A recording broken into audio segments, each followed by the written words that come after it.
You're listening to the Archaeology Podcast Network.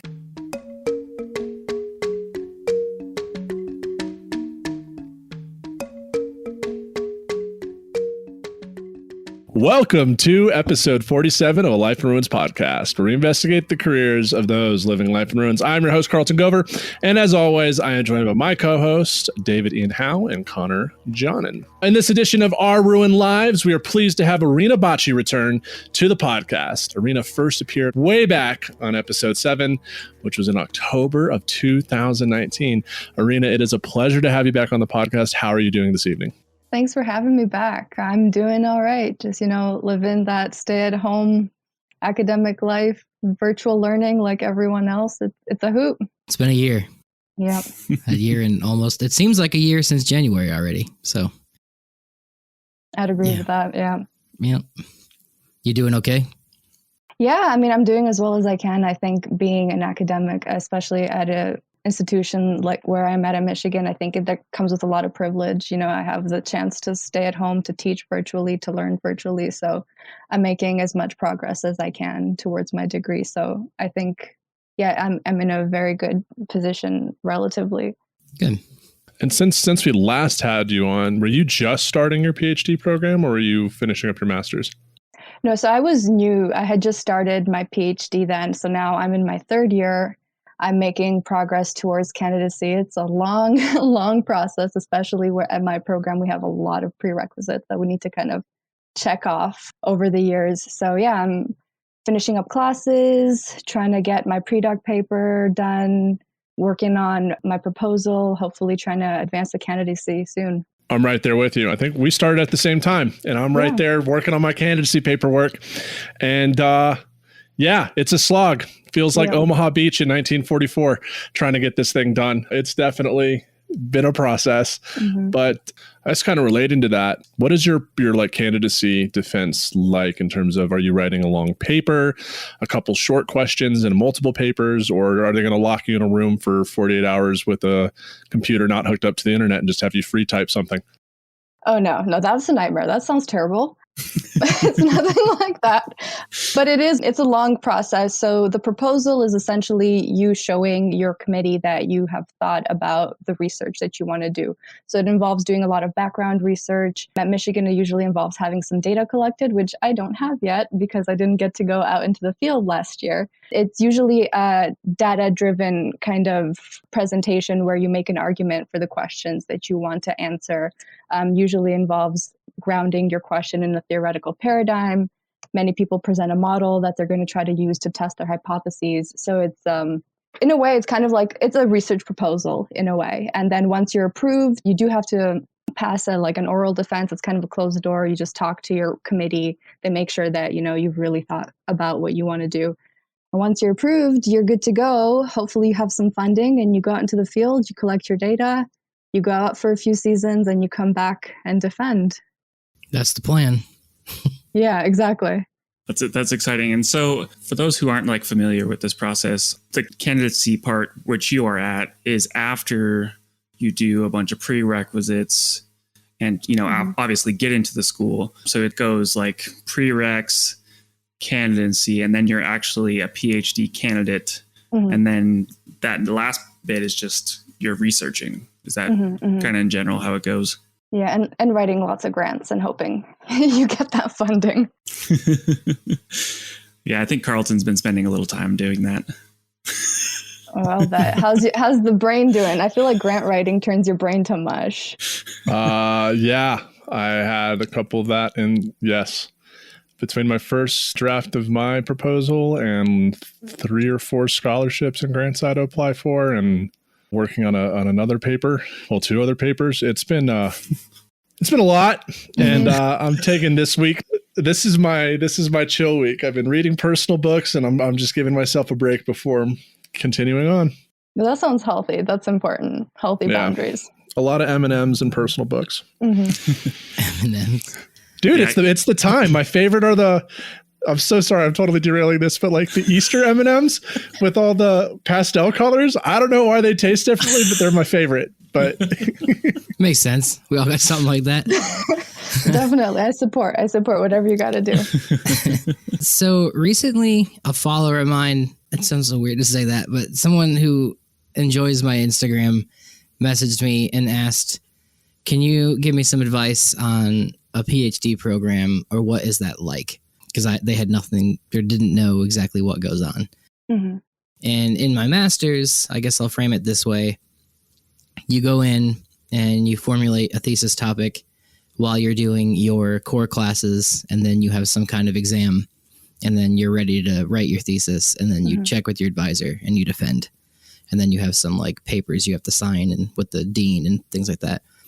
What is it like for a PhD? I know that's a loaded question, but do you guys know, like, can you boil that down in a way? Yeah, that is a big question. I'll try my best. I want to start by first saying that I think it varies by department. That makes sense. Yeah, different departments are just known for setting up their students for different things. At Michigan, we do have a reputation for being processual central. So one of the goals historically has been to kind of set our students up for thinking within a certain paradigm. So we're very theory heavy. Because of that, we are usually a very long program with all of the classes that you have to take in order to sort of fill that repertoire of the old school processual theory. Now we are kind of like changing things up a little, but I wanted to lead with where you go makes a really big impact on what to expect. But I think we kind of touched on it a little bit in my intro, but it's usually about 3-ish years. I don't know if it's the same for where you are, Carlton, of like classes and prereqs. And then once you kind of check those boxes, you do your proposal. And then afterwards, it can really take as long or as short as you can make it. Some people will need like 2 or 3 years of research. Some people can do it in shorter, but some people are in a program for about 7 to 8 years. So it's a long haul. So my advice to anyone considering a PhD would be like, make sure that you really love and are interested in what you want to do. Make sure you love archaeology, for example. It's 7 or more years of your life that you're going to be committing into this. And I don't say this to deter anyone, of course. Like, obviously, I'm here doing it. But make sure you're invested. Make sure you're doing it for the right reasons. And, go for it. If this is what you want to do, I think you should go for it. But just, do your research. Okay. I think that's a good way to look at it. I think it's interesting that because people get out of their master's programs or their bachelor program and they're like, staring there, like, what do I do now? And some people see as like the logical next step is just to continue doing it. But there's moments in there where you need to evaluate if this is what you want to do for the rest of your life and your career opportunities as part of that. So we are big advocates on this podcast as well for taking time to think about those things. Yeah, for us, like my program actually does not, they prefer you to get your master's and PhD there. They're not really equipped for someone to come in with a master's. So the amount of credits I was able to transfer was rather low. So I had to kind of retake a bunch of classes. And then like an idiot, I took up 2 graduate certificate degrees, which was an additional 10 courses on top of my other course load. But I was able to use, actually, it was really nice that I was able to use some of my Wyoming credits that I couldn't transfer towards those other graduate certificates. So it kind of keeled out. But yeah, I just finished up coursework last semester. So now I'm just trying to work on the DIS. So I'm trying to get done. I was originally planning for 3 years. Then COVID hit. And now I'm expecting next year. So we'll see. But it's definitely, like Erina said, it's a process, and you really got to plan it out and kind of have a game plan. But with that said, things do change. What I wanted to work on in my master's and what I thought I want to do for my PhD has definitely changed, and allowing me to change departments gave me flexibility to do that. For sure. I also want to add, I 100% support people taking their own path. So your path is not going to be the same as our paths, so just do what is right for you. Take time if you need to. And also, not everybody needs a PhD. I think you can have a really fulfilling career in archaeology without one. So I think it's about finding what's right for you. Yeah, I'd agree with that. And there's no pressure to even stay in the field if you don't want to. Like, if you get your anthropology degree, there's no pressure to get a master's in it. There's no pressure to get a PhD in it. Like, you could easily become a YouTuber and like probably make way more money immediately. So like there, you could do that or become a construction worker because you already know how a construction site works pretty well from doing CRM. So like you can do whatever you want. But if you do love it, I think Connor, Rich had said this to me, Richard Adams, we'll have him on the podcast here in a minute, but if something keeps you up at night with questions, you should get your PhD on that. And like, obviously dogs keep me up at night, but my physical dog and like the theoretical idea of dogs. But yeah, piggybacking off of that. And even if you start a program, you don't have to finish it. Don't feel pressured to finish it there if it's not a fit for you, or if the professors aren't giving you the time of day, or if you're not agreeing with what it is, or something in life happens, I think there's that option. And, it's unfortunately a war of attrition in grad school. You start out with so many of your cohort and you're like, okay, cool, we're all going to graduate together. But then life happens and things happen. So that's perfectly okay. It doesn't mean that you're a failure or anything like that. It's just part of higher education, unfortunately. Which we'll try to change, I hope. So Absolutely.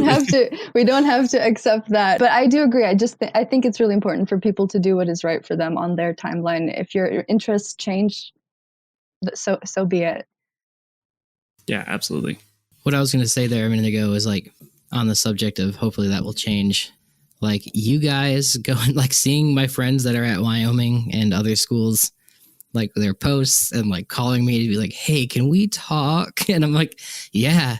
Just watching you guys in school through a pandemic and like everything that happened last year.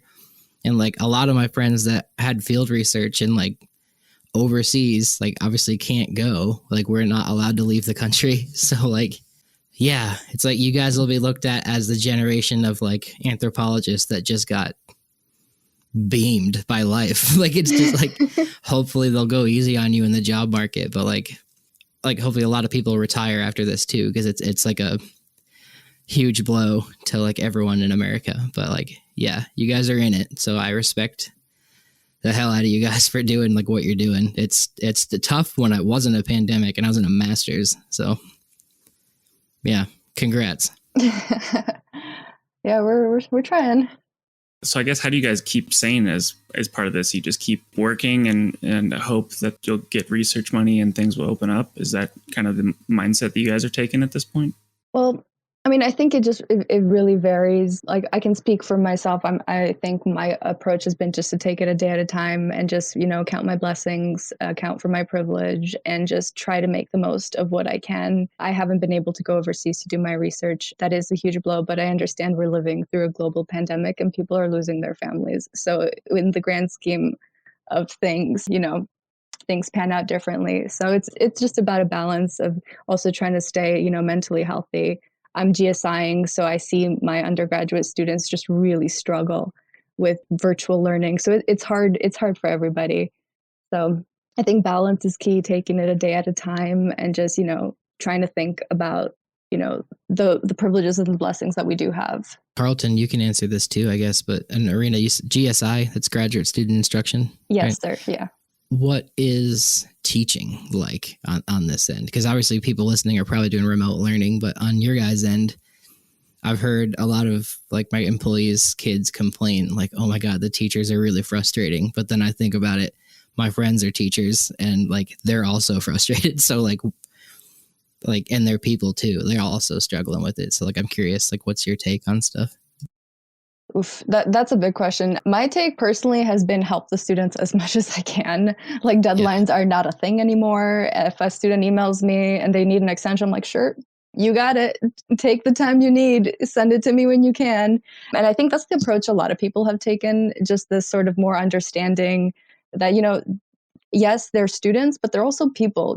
We have no idea what our students are dealing with, behind the Zoom wall, right? Like they may have jobs, they may have responsibilities, they may have families, they may have health issues, they're dealing with COVID, they're dealing with so many things. So my approach has been, I'm just going to try to be as supportive as I can of my students and hope that they learn something. But at the end of the day, I see one of my roles as their GSI is just like not to make their life more difficult about a deadline or an assignment. At the end of the day, I think their health, their mental health is worth more than a paper on the domestication of some plant. Like I care about archaeology, but at the end of the day, like I think their mental health trumps the paper. So yeah, I'm very much on the camp of no one should fail during a pandemic. No one should get lower than like a C+, has been my personal perspective. A lot of students here at Boulder take the intro to archaeology because it is known as the fun class, because we do have like usually a Mesolithic day where during the week they come out and we have a bunch of things set up. They're going to throw atlatls on the quad and they're going to make stone tools and set the lawn on fire. And it's usually a very hands-on class that people get to learn stuff. And through the pandemic, of course, all that's been canceled. And so I was at least in the opportunity, as we switched to fully remote, to be in a position to create all the new lectures that are based online. So they are very media heavy, but not like National Geographic. And I've told this to like a lot of David's ethno videos are in my lectures because they're fun. So weird. And they laugh, and like Stefan Milo's and like other people, like the people that are coming, like, and Raven and Tosh. I get young anthropologists who are good with YouTube and make the content fun. And so, and I'm just trying to make the class as fun as possible. Like one of their assignments is to make an Instagram post. Their final project is to make to make their own ancient recipe and do a 2-page paper on why it's relevant and what this means about the civilization. So we've transformed it to be more interactive in other ways. And I always give my students, like, I've shortened my lectures to, it is, okay, if anyone from CU Boulder admin's listening, it is a 50-minute lecture. However, I allow 15 minutes at the end for us to talk about whatever. I hit the main topics I'm supposed to and have an open space where they can ask questions about archaeology that won't interrupt the lecture. And a lot of it goes into ancient aliens, but I have fun with it. So that's how I'm just trying to have fun as much as they're trying to learn has been my approach. Because as Erina said, like, it's hard. And I always ask my students how they're doing, especially last semester was really rough. It's what it is. Yeah, it is what it is. I had some really nice reviews from some of my students last semester that kind of made me cry because they were really kind. And like, you know, this was the best class that I took last semester because you made it so, and at least tried. And I'm not going to fail anyone during a pandemic. This sucks. Like, they're having a bad time. I'm having a bad time. But I can at least try to make 1 50-minute section a week not so bad. Thank you both for teaching and adapting during these times. And on that note, we're going to go to the next segment. So this is episode 47 of Life in Ruins. We have Erina Baci here, and we will catch you in segment 2. Welcome back to the second segment of episode 47 of the Life in Ruins podcast. We're chatting with our friend Erina Baci. And last time we talked about how, you know, we're adapting to the times with COVID and how, like, you know, their teaching methods and learning methods have to change with what's going on in our environment. So obviously environment plays a huge role in how humans behave. So kind of now going to have a discussion about how humans behaved in the past based on their environment. So, I mean, I guess to start off, is geography something important to study as part of the past, and how will you understand people in the past?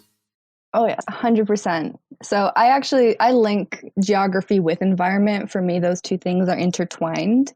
So when we think about the past and when we're, you know, exploring our questions of, you know, humans in prehistory, it's important to understand that, you know, the national boundaries that we are very familiar with on maps did not exist, but the rivers and mountain ranges that we see on topographic maps did. And they played a huge role in the way that people interacted with their environments in the past.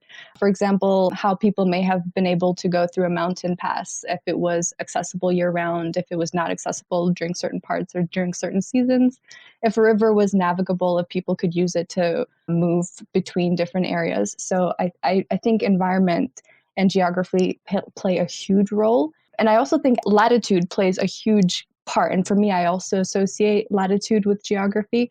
For example, like, I guess we can think about, for example, the Neolithic in Europe. And I'm going to talk about the Balkans because that's what I know better.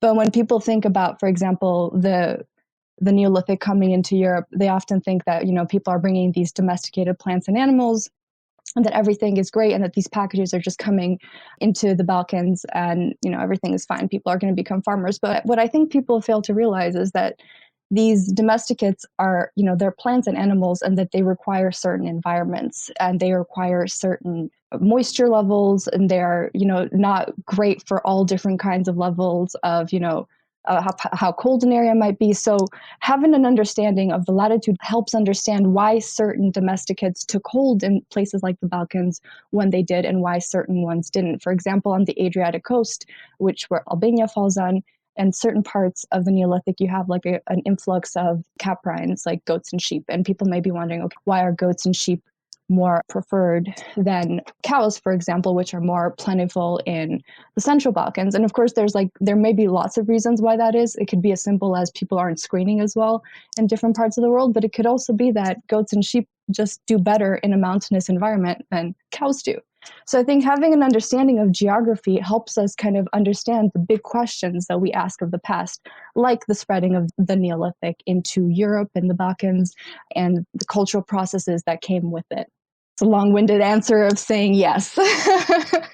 That's a genius answer.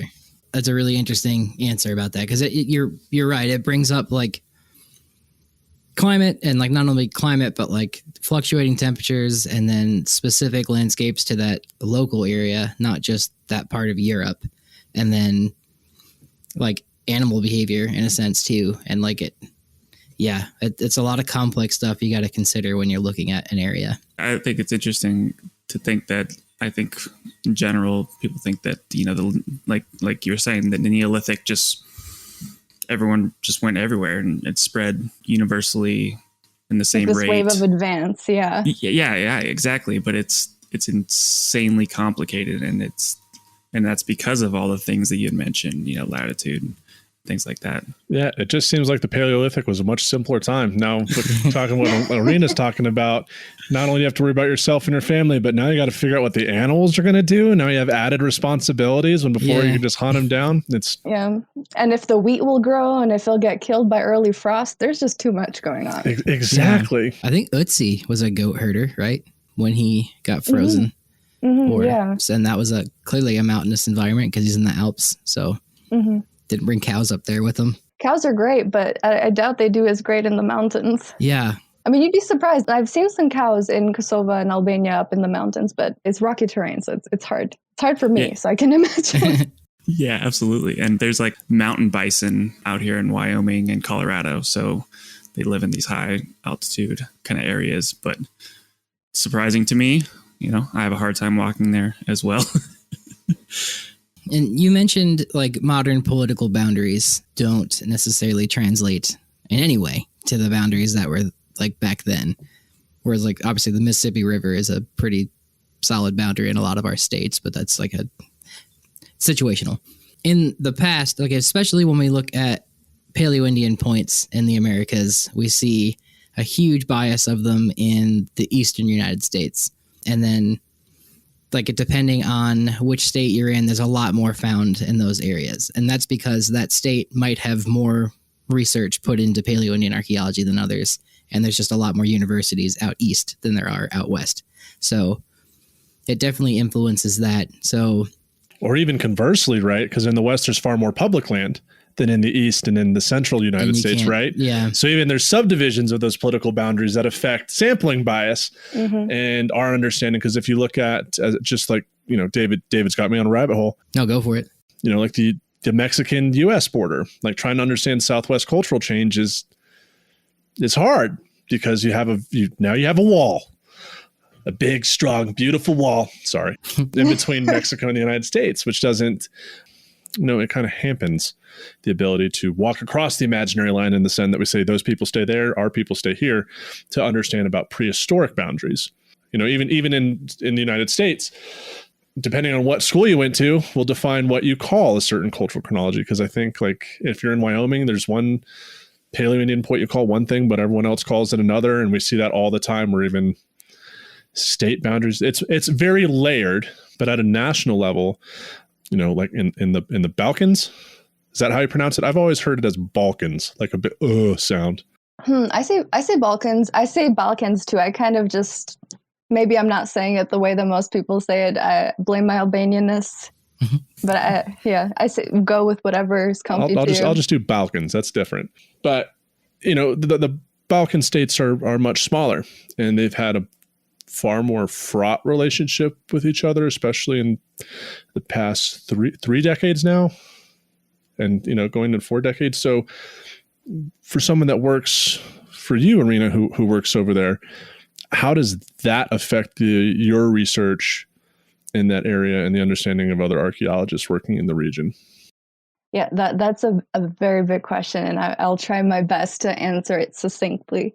I think there's some themes that you mentioned in terms of how archaeology works here in the US that kind of carry over. So when you have these artificial boundaries drawn up, you have a disconnect and a conversation that is kind of, I guess, stopped, or so there's no communication. So for example, you have archaeologists, local archaeologists that have been working in the Balkans for decades. They're doing good archaeology, but they're not communicating with each other. So the archaeologists that are working in Albania may not know as much about what's going on in other parts of the Balkans, and vice versa. And I said Albania because I'm from Albania, so I don't want to lead the other way around.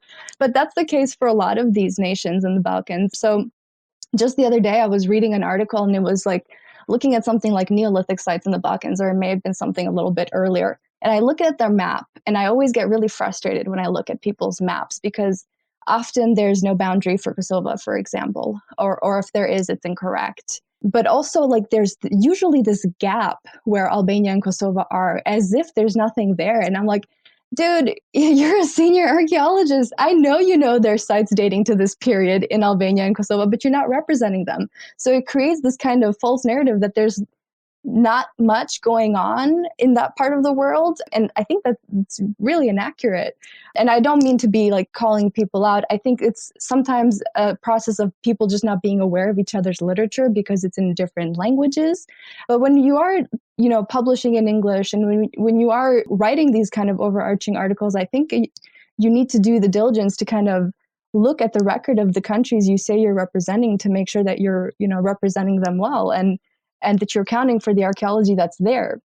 So as somebody that has some understanding of the archaeology of Albania, like, I don't pretend to know it all, but if I'm reading an article, for example, I guess we'll stick with the Neolithic because that's what we started. If I'm reading an article that's like presenting the Neolithic of the Balkans, and I see the map and I know that there's a site in Albania that's really key for understanding the Neolithic in the Balkans, and it's not mentioned or it's not presented, then that kind of that speaks to a broader issue. And that's, I think, where geopolitics comes in terms of understanding how knowledge is presented and how politics play a role in the way that we present knowledge, if that makes sense. That was very well said. And I think you don't get that complete picture by ignoring any data. So it's important to be able to, and do that extra part of it. That's part of doing the research is putting in that time to do your background literature research. And that's a whole class in and of itself. So it's really important. And I like that you brought up the examples there. It's super interesting to hear about that. Yeah. I mean, even going furthermore, like during the Cold War, Soviet scientists and archaeologists were not talking to Western scientists and archaeologists and creating their own interpretations of modeling things. And that still goes on today with some places like the big country that jailed Winnie the Pooh. I mean, they have their own version of what the past is and where human evolution takes place. And it's hard to, and that's such a large landmass in that part of the world that has restricted people who are not nationals of that country to access that information, which was really brought to my eyes because in my cohort, so me and David went to school. He was in my cohort. His name was Zhao Kun, and his first year in the master's program was his first year in the United States. He had just come, his education's from that country. And the stories he was telling us about how archaeology is accomplished there and what he was learning here was just, it made me recognize a lot of like my academic privilege and my position, to hear some of the stories that he was talking about, how people are getting censored and what they're allowed to say. More importantly, was the big one. He's like, yeah, I wouldn't be able to say that, things. So that was just a really eye-opening moment for me to recognizing where I get to go to school and what I'm allowed to say, right? Yeah.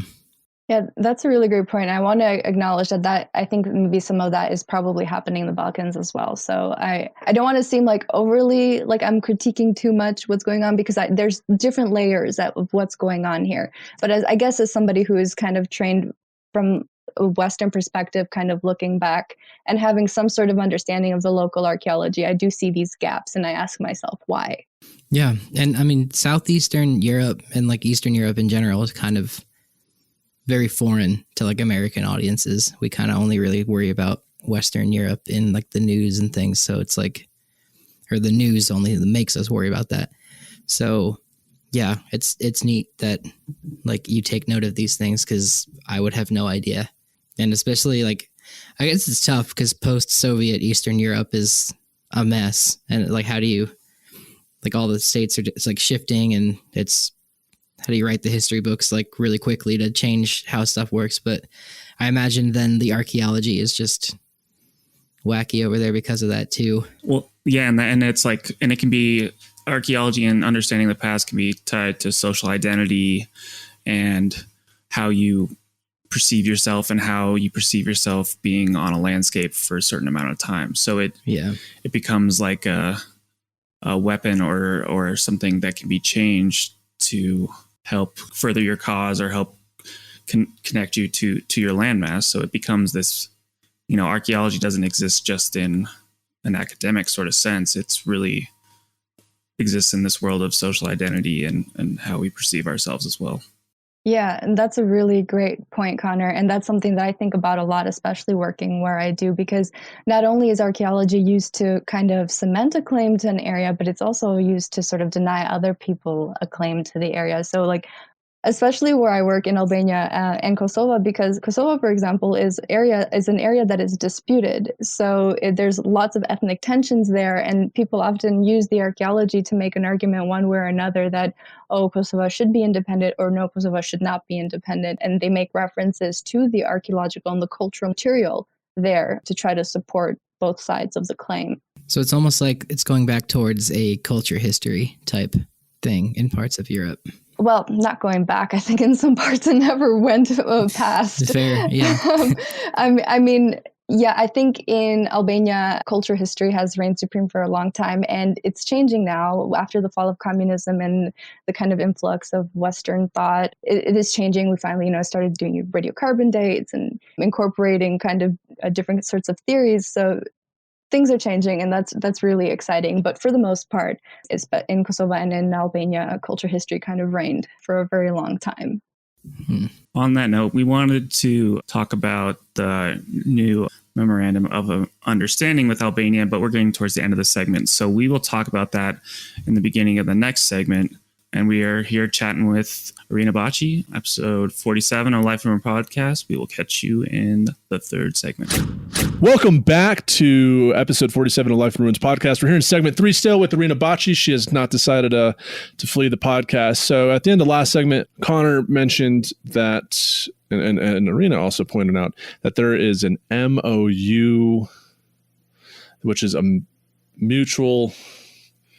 It's not mutual. Memorandum of Understanding. Yep, that's it. MOU, Memorandum of Understanding. It's not in place though, right? It's between the United States and Albania. Mm-hmm. And well, it's in the works. It's in the works. It's in a work in progress. So what is this MOU? What does it mean, and how does that affect archaeology? Some of those points that we just talked about in this last segment, right?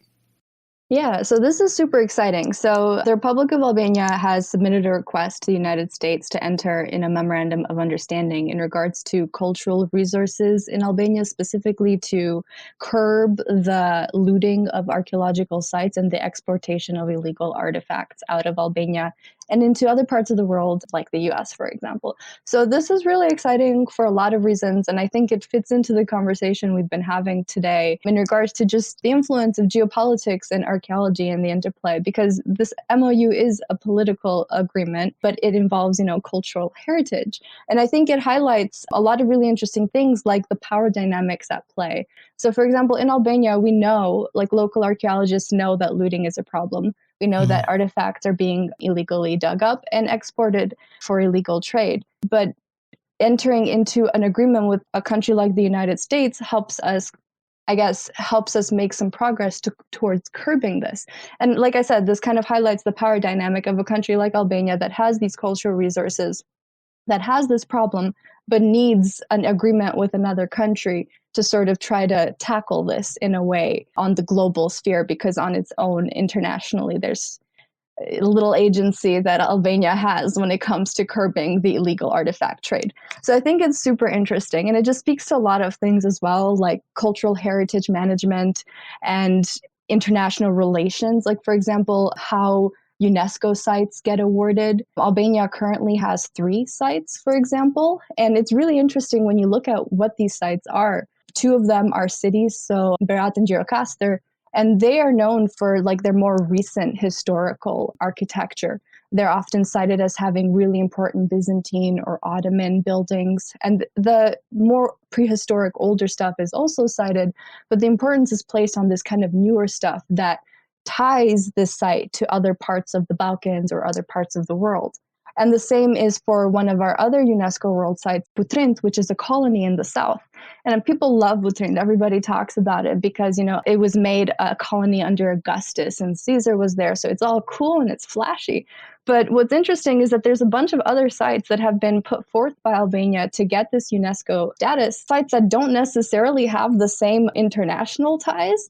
And they haven't been, ascended to UNESCO status. For example, a site that's near and dear to my heart, the Serce Poshme, which is home to these Illyrian royal tombs, but it's also home to an Iron Age settlement. So there's so much archaeology at this site. It's beautiful, and it's been on the register, I think, since 1996 or something like that, or maybe 1992, somewhere in the 90s. And it hasn't really made any progress towards becoming a UNESCO World Heritage Site. And then that begs the question, why? Why does a site like Butrint get to be promoted to a UNESCO World Heritage Site, and why does Serce not get that same treatment? And I think it speaks to, again, geopolitics, power dynamics, and even some of the biases in archaeology. We tend to have a preference, for better or for worse, towards big sites with monumental architecture, sites that we can tie to other parts of the world like Greece or Rome or Turkey. So I think it ties on a lot of really interesting themes that we've been talking about today, which goes to show you that archaeology is not just about the past. The way we understand the past is very much influenced by current political currents, and how we go about protecting cultural resources and heritage and the like is very, very much influenced by politics. So I think all archaeologists, no matter where they work, need to be very much invested in understanding the politics and the geopolitics and the history of the place where they work if they want to really understand the archaeology of the area. And it seems like this memorandum of understanding almost gives credence and gives help to these Iron Age or even older stuff that have artifacts and things that can be easily moved. Like these Byzantine temples are not going anywhere anytime soon. So there's a bias in that the built world is getting this is not going to be affected as much by this. And these other sites seem to need more protection. And this memorandum could be a way of making a step towards that. Yeah, definitely. And I'm really excited by it. Again, I understand that the need for this memorandum does highlight some issues that we've talked about, but I'm excited because I think it's a step forward. Like, cause I was in Albania, I guess it was 2 years ago now, because I haven't been there in forever. And I was surveying sites for my research. And when I was surveying a site, I noticed that people had gone there with like a metal detector to dig up. I guess people are looking for gold. They never find gold. They just find, pieces of pottery, but that doesn't deter people. So like I'm out here surveying my sites and I just see like holes and like a Neolithic axe kind of just in plain sight, and that was dug up because that is usually not found on the surface. So looting is a problem, and I'm glad that Albanian cultural heritage management, I don't want to say agencies, but I guess bodies are going to get maybe the help or bolstering or support that they need, hopefully, from this memorandum. It's not going to solve everything, and I definitely don't want to make it seem like overseas international interference is the solution, because I don't think it ever is. But I think in this case, unfortunately, given the power dynamics and the lack of agency Albania has in the international sphere, I think this is what it takes to make a step in the right direction. I do think long term, we need to think about creating a scenario where countries like Albania are able to do these things themselves and where they don't need interference or help from an outside agency. But I think we're a little bit a ways away from that for the time being. Carlton, you saw something similar in Ukraine, right? Where there were a lot of outside researchers that came in to do. Yeah. It's also a post-communist country. Yeah, Erina, since last time we talked to you, I think that later that summer, I went to Ukraine and worked there for 5 weeks. Long 5 weeks. But what I noticed, and something that was brought to my attention by the Ukrainians I worked with, they're really confused while I was there. They've never had anyone come out to just be a volunteer and like pay to dig, because they're used to Central or West Europeans coming in and funding a site and taking the research and publishing it back in other journals. But, they always have to have like an assistant who's Ukrainian who funds it, but they're using Ukrainian workers. I remember one made the comment, why would I bring people from my country here? Like, if I could pay one Ukrainian worker a day what they would expect in an hour. And so it was kind of an eye-opening moment, I guess, just to see that happen. And as David said, and we've talked about this before on the podcast, we had Simon a couple episodes back. So if you're real curious, go listen to that for anyone that's listening. And the same thing, good friend of mine who worked with me in Wyoming, he's Croatian, and he has similar stories about what goes on. And he's said a lot of things and privately that you've talked about here, Erina, because, Croatia also has a history with one of its neighbors. And he's said some of the same things when it comes to Croatian and other Balkan country archaeology. Yeah, the Balkans are an interesting place to work, that's for sure.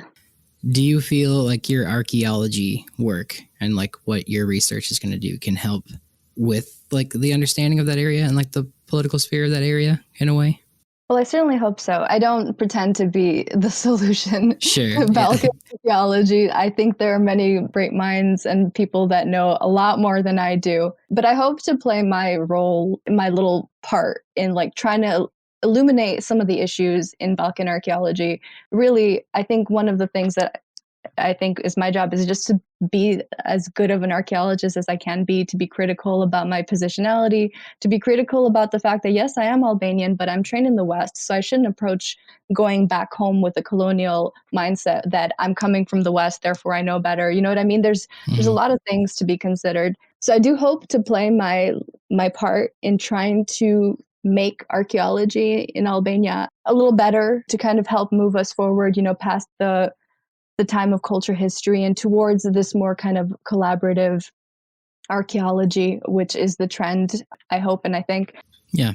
I guess a long-winded way of saying I hope, but my role is a little one, and there are many people doing similar things. So it's all about people working together, Balkan archaeologists communicating with each other, talking to each other, sharing data, ideas, talking theory, and doing our part collectively to try to move the field forward. Sure. Well, best of luck with it. Yeah, we are very excited to see it, and keep checking in on you and chatting with you about these things, because it's super interesting and not something we're exposed to on a daily basis. So we wanted to add this a little bit in here at the end of this segment to talk about. So it's this Thursday. What's the date, Mr. Howe? 18th is Anthropology Day, right? So February 18th, that David just whispered into my ear, is National Anthropology Day. And because we have you on here and you go to such an important school in anthropology and archaeology in general, we wanted to kind of talk to you about how your theory is kind of taught to you and how you ultimately give that information back to the public in a way that's digestible and usable. That's a great question. I hope I give the answer that you want to hear. I may not. So I'll lead with saying I think theory is important. I don't think theory is the be all end all. I think practice is just as important. Methods are just as important, and ethics are also very equally important. Going to a place like Michigan, I think in terms of theory, I do appreciate that I've gotten a good understanding of just the history of archaeological thought and what it means to think like a processualist. But I think to somebody looking into archaeology now and thinking about pursuing, or somebody who's in a PhD or thinking about pursuing a PhD, I would say that the days of kind of classifying ourselves as one type of archaeologist are behind us, or at least I hope they are. So yes, read up on your theory, but read up on all theory. Don't just read processual or post-processual, read feminist theory, read Black feminist theory, read about geopolitics, read about gender, like read about everything, and make sure that you are a well-rounded kind of academic. And also focus on your methods, develop your applications. Again, try to kind of broaden out and not pinhole yourself into one kind of frame of thinking. You'll be, I think, a stronger academic for it. So as I'm making my way right now in my degree, I'm trying to read about the archaeology of not only Albania and Kosovo. I'm trying to read about it all. And yes, it's a lot. It's overwhelming, but I think it'll help me understand what's going on in my specific part of the world better if I have an understanding of what's going on, for example, in Croatia, and if I can tie that into what I'm seeing in the Iron Age in Albania or not. So yes, theory is important. The history of archaeological thought is important to know. Like, for example, it's very easy to critique culture history because hindsight is 2020. There are many, many pitfalls to the culture historical approach, but knowing it is useful. Knowing what its pitfalls are very useful for trying to move forward in terms of your theory and your paradigm today. So I hope that made sense. I think that is an excellent answer. Better stated than I think the three of us could ever say. But yeah, because you're throwing all these ideas for like, here's this way of thinking and this way of thinking, and like here's style versus function, and then here's structural functionalism, and then you're like, blah, blah, blah, blah, and then like it just becomes words. But at least when you're told all of those things, you can kind of get an idea for like, okay, right, cultural history or culture history, I can't look at things that way because that would be biased. And like behavioral ecology is awesome, but then I'm looking at people just as data on a landscape, and that's not good. So I got to like, it helps steer you in a way. And like, I think you're right. There's no reason for us anymore to just pigeonhole yourself into one of those and be like, I'm processual. And it's like, no, just think critically.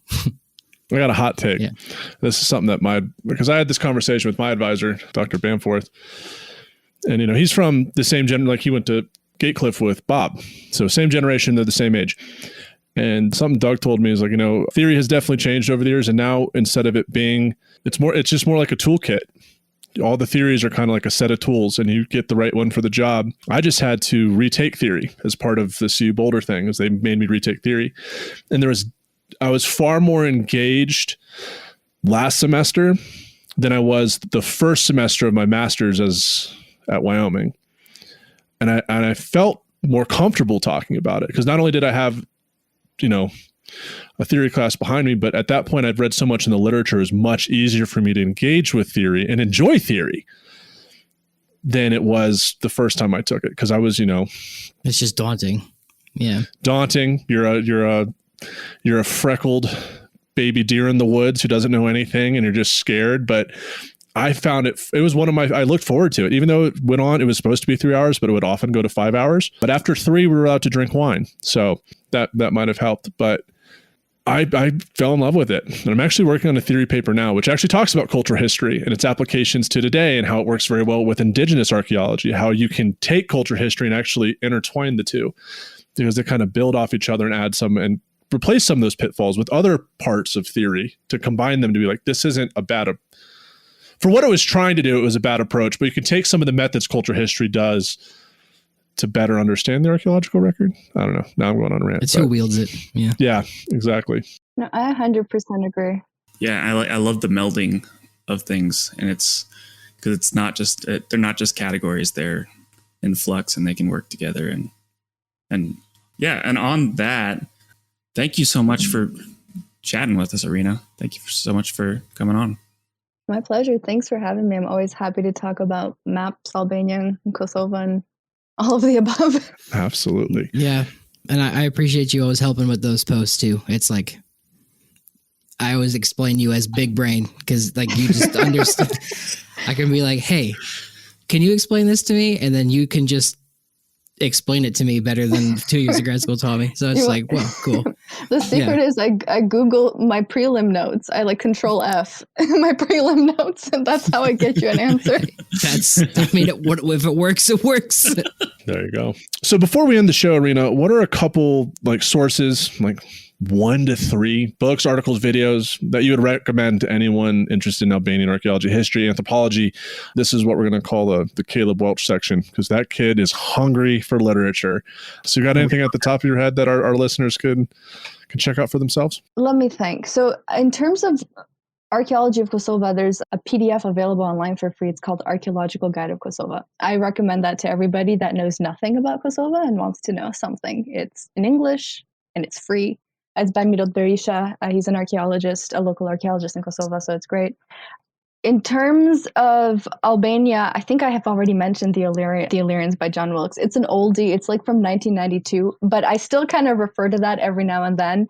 There's a great article, though, that came out recently in 2019. It's by Marko Porčić. He talks about inequality in the Balkans in a way that I have never seen before, and I think it's so great. It's 50 pages, but he brings in theory into the archaeology of the Balkans. So it's really great. He tries to answer the question of why don't we have states in the Balkans? And it's a great article. I mean, I really like it. So I totally recommend it to anybody who's interested in the Balkans.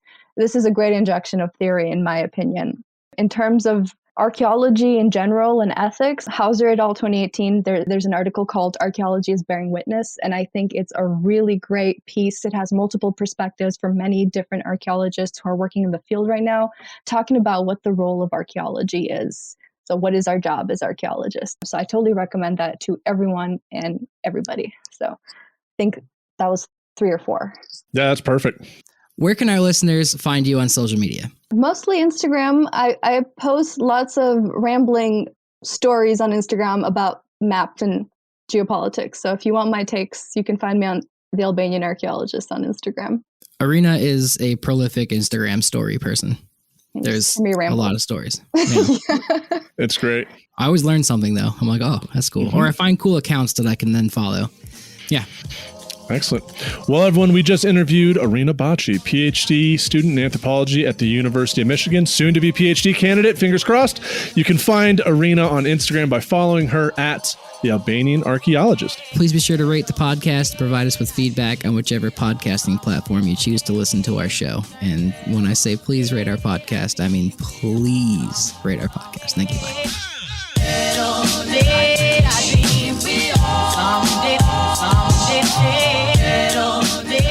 Thanks for listening to A Life in Ruins podcast. You can follow us on Instagram and Facebook at A Life in Ruins Podcast, and you can also email us at alifeinruinspodcast@gmail.com. And remember, make sure to bring your archaeologists in from the cold and feed them beer. All right, and this joke is coming from the Dean Jonin joke machine that he is. Actually, he just sent me a website, and it works out great. But these are dad jokes sent to me by my dad. So someone complimented my parking today. They left a sweet note on my windshield that said, "Parking fine." Ew. These are getting worse, man. Chuckled at that. So much worse. They're getting into the groaner stage, which is what I'm going for.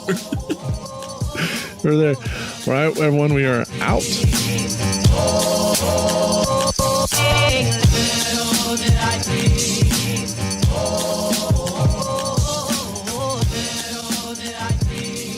This episode was produced by Chris Webster from his RV Traveling America, Tristan Boyle in Scotland, and the Archaeology Podcast Network, and was edited by Rachel Roden. This has been a presentation of the Archaeology Podcast Network. Visit us on the web for show notes and other podcasts at www.archpodnet.com. Contact us at chris@archaeologypodcastnetwork.com.